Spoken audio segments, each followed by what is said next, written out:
HIV की structure की बात करें तो यहाँ पे जो है ये एक HIV वायरस है, और HIV वायरस को सबसे पहले ध्यान से देखें तो हमने पहले ही बोला कि इसमें RNA होता है। ये क्या है? RNA के मॉलिक्यूल।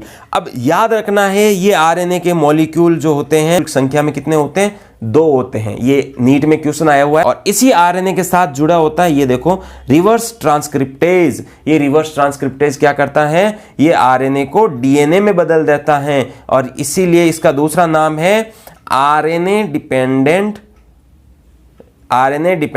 DNA polymerase. ठीक है बच्चों। इसके अलावा इनमें 2 और होते हैं, प्रोटीएज, इंटीग्रेज एंजाइम भी पाया जाता है। अब ये तो हो गया अंदर के मटेरियल के बारे में। अब इस जेनेटिक मटेरियल के बाहर जो है प्रोटीन कैप्सिड होता है। ये आपको अगर दिख रहा है ये प्रोटीन कैप्सिड होता है, एक तो ये और एक इसके बाहर।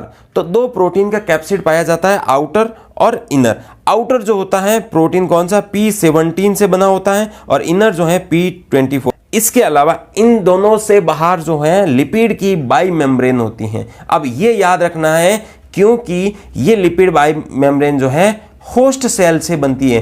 कभी भी वायरस के अंदर लिपिड की बाई मेम्ब्रेन लेयर नहीं पाई जाती, लेकिन जिस होस्ट में ये मल्टीप्लाई करता है उस होस्ट सेल की मेम्ब्रेन को अपने ऊपर एनवलप बना देता है, और वहीं से ये लिपिड बाई लेयर आती हैं। इस बाई लेयर के अंदर क्या होता है? ग्लाइकोप्रोटीन के स्पाइक। ये आप देख रहे हो ग्लाइकोप्रोटीन के स्पाइक लगे हुए होते हैं। अब ये ग्लाइकोप्रोटीन 2 तरह की होती है, GP120 और GP41।